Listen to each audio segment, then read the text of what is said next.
Hello friends, I am Chevee. Welcome to my shed. How are you today? How's life in your world? How's things with you? I hope it's all fantastic and wonderful.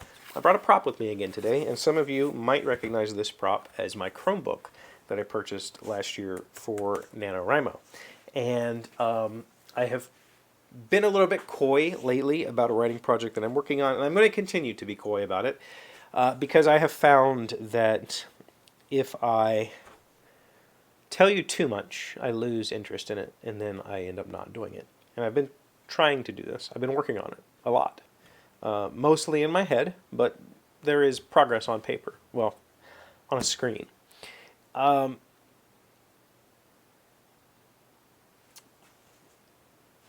told you that I'm participating in writing this month, but I wasn't setting some sort of word count goal.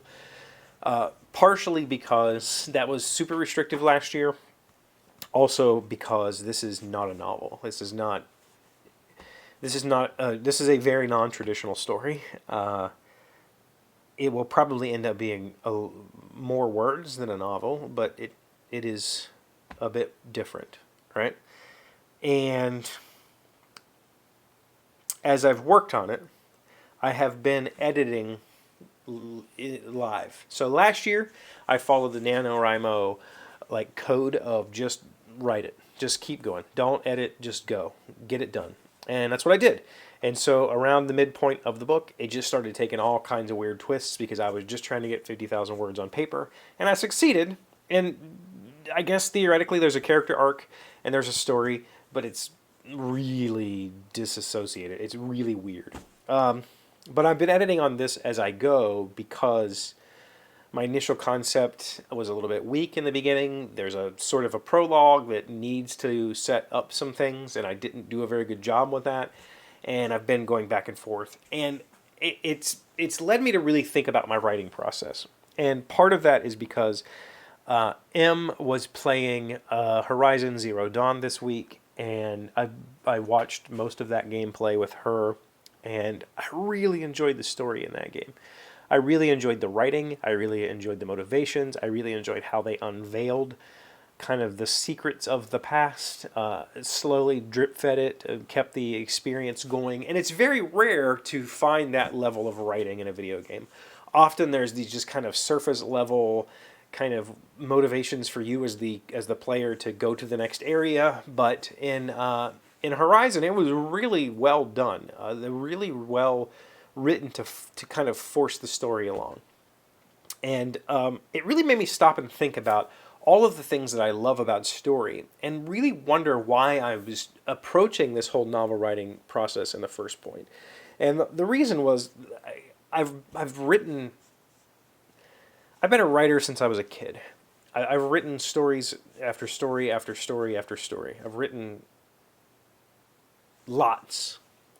But I've never tried to write a book. And I would write things for M, and she would say, you should really try to write a book. Try to write something. And I did, and it was horrible. And so I gave up on that project. And then last year I decided to try again. I came up with a new character, a new world, and I wrote a story. And it sucked. It's terrible.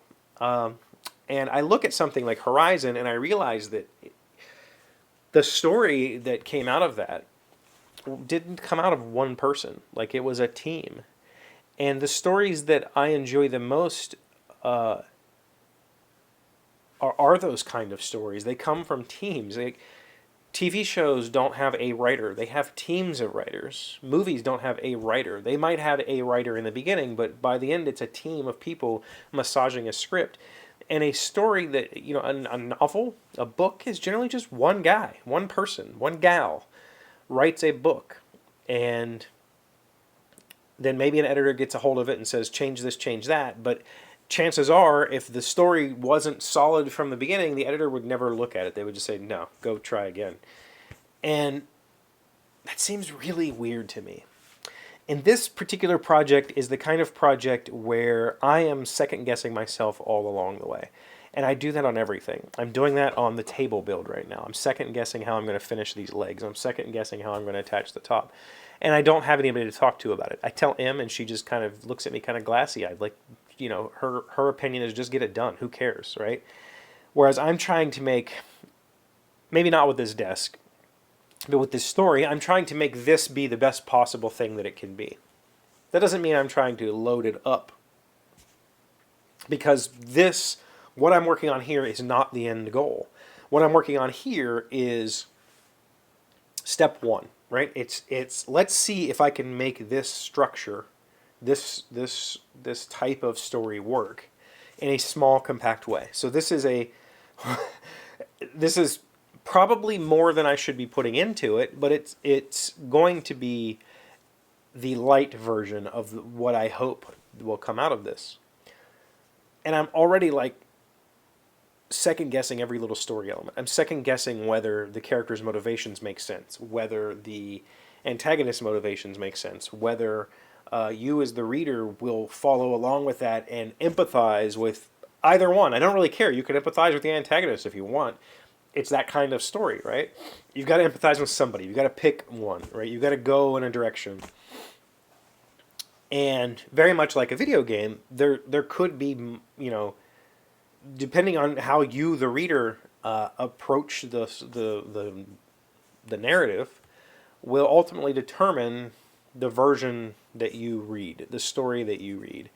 And it's quickly becoming obvious to me that it's big. It's bigger than I expected, even with this trimmed down version. And I'm wondering, like, I've never been a part of a team that way, like especially a creative team. I've never really been part of a creative team.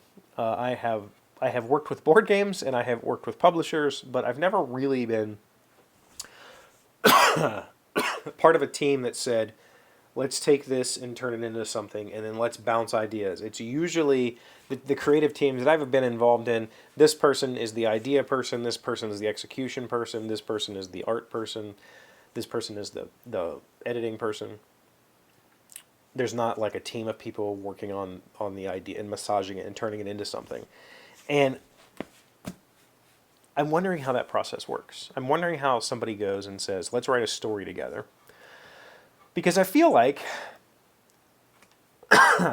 you know, one of my favorite sci-fi series, The Expanse, even though the novels are written by, you know, written by a person's name, that person doesn't exist. It's really a collaboration between two authors. And I feel like that collaboration makes the story stronger, because if one person questions a motivation, if one person questions a theme, then the other person can, you know, there can be a lot of back and forth that helps tweak those things out. And then we go, oh, okay, now we've got that, go do that part. And when I'm working on this and I'm trying to go back and retroactively edit, which means that if I change something back here in this particular format, this particular thing, there could be a whole ripple effect that really needs to be considered all the way through. And so I'm trying to make sure that the foundation is completely solid before I even, you know, flesh out the rest of it. Right now, it's just a bunch of scattered thoughts chained together. I don't know what the point of this is. I wanted to say something along the lines of, I feel like I need to collaborate, and I feel like I need to find somebody who's willing to take on a monumental task with me just for the hell of it. But at the same time,